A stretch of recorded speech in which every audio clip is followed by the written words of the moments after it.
Today on the channel we're going to unbox a guitar I've wanted to get for many months, and looks like UPS dropped it or something, so I hope it's okay. Let's check it out.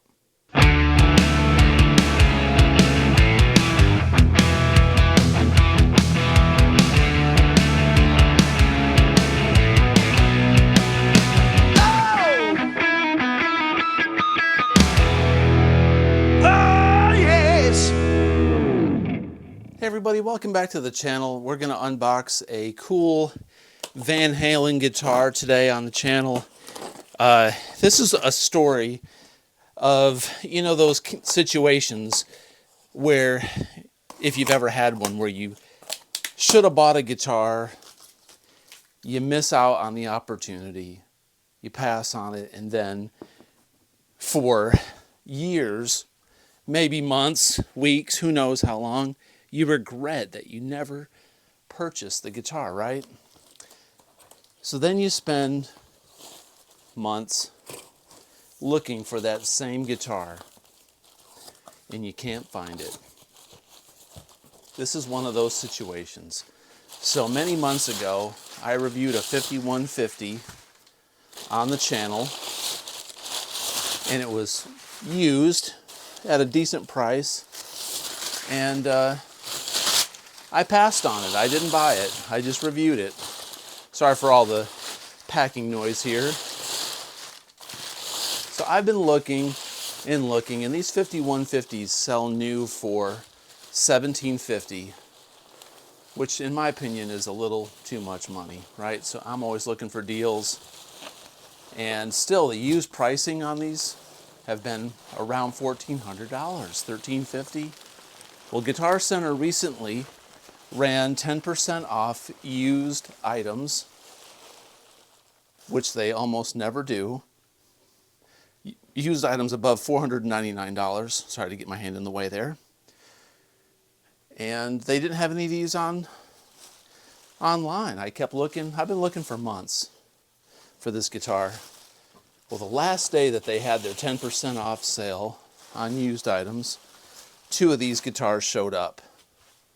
So I wound up getting this guitar at a really good used price and with a 10% discount. So I snagged it. To justify it, I wound up selling another one of my guitars. So I funded this guitar by selling a guitar that never was really used on the channel, and I got exactly the same amount for the guitar that I bought this one for.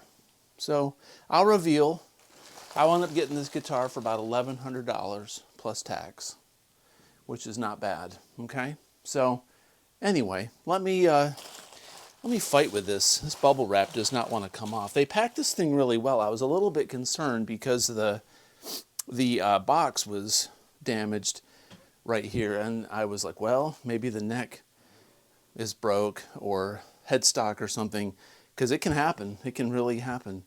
But this is on the headstock really tight. All this bubble wrap. They wrapped it really nice. I gotta say, I've had really good experience with Guitar Center packing items. They pack stuff quickly, they ship it fast, and I've never had bad luck, but I know things happen. But let me cut on this just a little bit, and then we'll unwrap it some more. Okay, we're back. I've got this cut open a little bit, and I cut open the body bubble wrap a little bit. Now looky here, we've got our Floyd Rose. That's cool. A lot of times Floyd Roses, the tremolos, are left out. Sometimes that's missed. So we'll stick that over there on this little amplifier for later so I don't lose it or misplace it anywhere. So let's put the camera down and we will continue to unpack this thing. All right, feels good.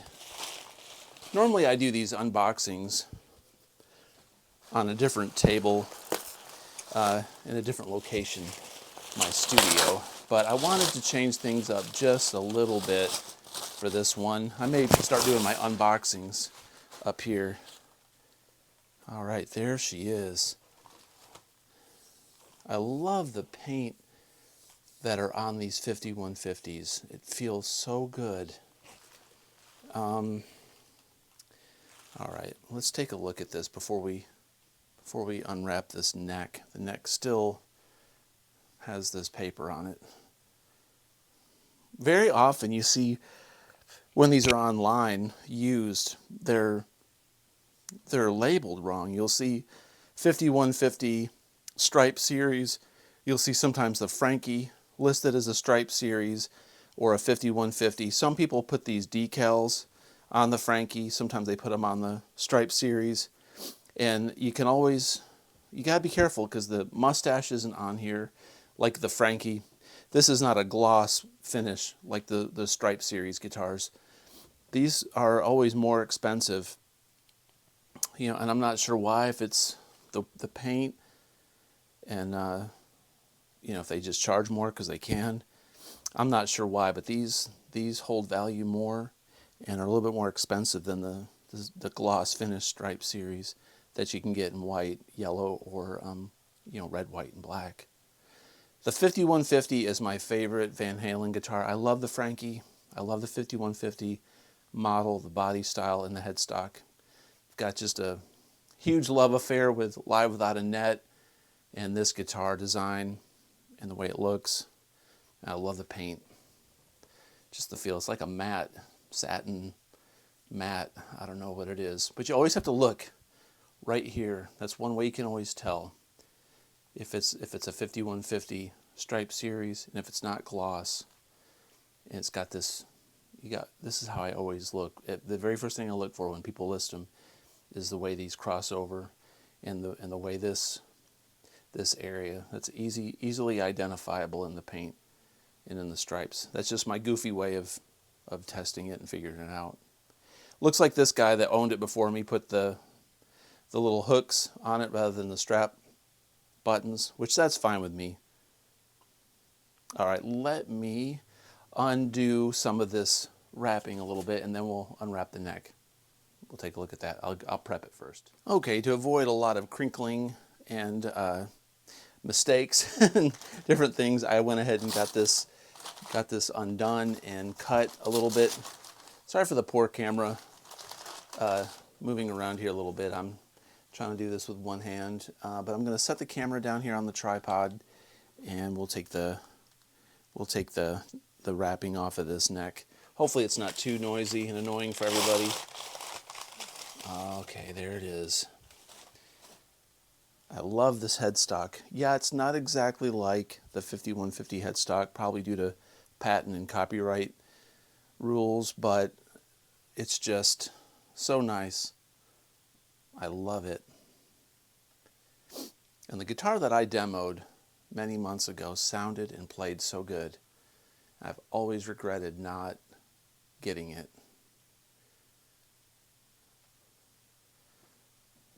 So now this one is mine. All right, let's take a look at the back of it here. Everything looks like it's in really nice shape. No issues. Guitar Center had this thing listed as great condition.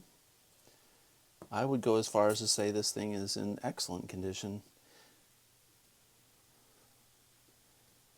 Other than the guy replaced the strap buttons with the little hooks here,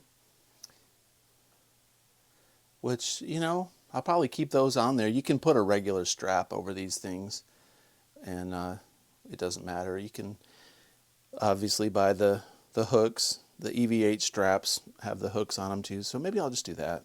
That'd be kind of fun. Let's look at the sides, the way the side on this thing looks.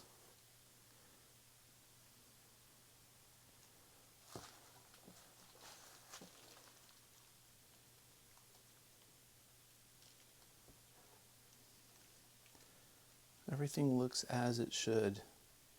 No surprises.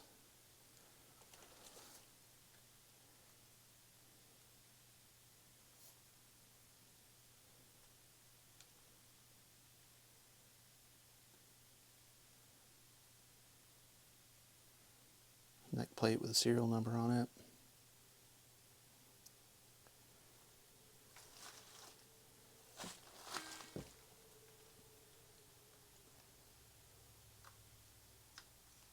low resistance volume pot. That's still all original, unchanged. Let's look at how this bridge looks. Floyd Rose is flush. Doesn't look like any setups were messed around with there. That looks good. The D-tuna is very close to the body. A lot of times I'm a little concerned if the D-tuna is in tune. I may have to tune it and set this thing up. Sometimes the D-tunas aren't calibrated correctly. That little screw hole on the side of the D-tuna helps you tune the D-tuna, fine tune it. Simple to do, but I have cases in the past where you pull the D-tuna out on these guitars and they touch the body. So you gotta sometimes mess around with the trems a little bit. It can be a little tricky. It can be a little frustrating, but you know, it's not too bad. All right, I'll open up the back of this thing. We'll take a look at the single volume pot, and then we'll do an audio demo. Let's check out the inside. You know, for some reason, I'm not a fan of Wolfgang guitars. I think they're wonderful. I think the EVH Wolfgangs are really nice. I think the EVH 5150s are very nice. I think they're a little ugly with the kill switch placement. One day I think I'll grab one if I can get one at the right price. And I'll probably own another Wolfgang. I've owned two. Currently I don't own any Wolfgangs. I just think that these guitars sound better, the Frankie style. Something with the neck and the body, I'm not sure what it is. But I like the way the neck and the body feel. And it might be a placebo effect, but I just think that they sound better.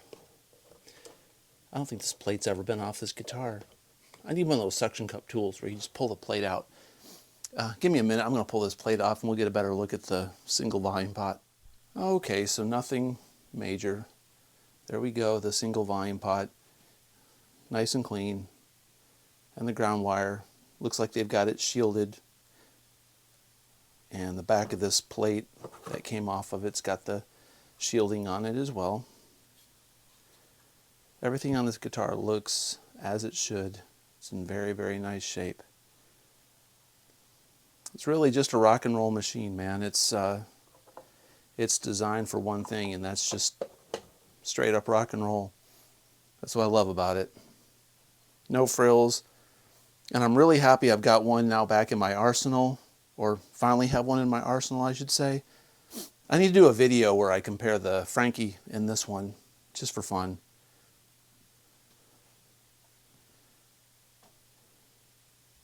Cool. Let's check it out and see how it sounds.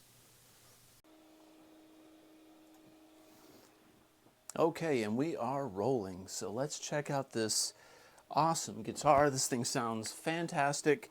I want to do a quick demo and show you how this thing, how it sounds in stereo through my Fractal X8. I've got it set up with a Friedman BE100 patch, running into Pro Tools with stereo, delay, and reverb as plugins in Pro Tools. So everybody asks about my tone, my sound. It's what it is. It's a Fractal X8, BE100, ML Labs, Friedman IRs, and stock stereo, delay, and reverb plugins for Pro Tools, okay? So for setup on this thing needed to be set up really badly, actually. Action was kind of high. The tremolo system was floating a little bit, so I had to tighten up the screws on the back of the claw and bring this tremolo system up a little bit so it was flush to the body. I've got the D-tuna kind of dialed in. It still needs to be tuned just a little bit, but I don't use the D-tuna often, so I'm going to tweak that a little bit later. Put a fresh set of D'Addario 9s on it. Tighten the truss rod just a tick to get this action super low. And this thing really rips. So let's do it. I haven't played much today. I'm just going to, I'll hack through some Van Halen stuff. What the heck?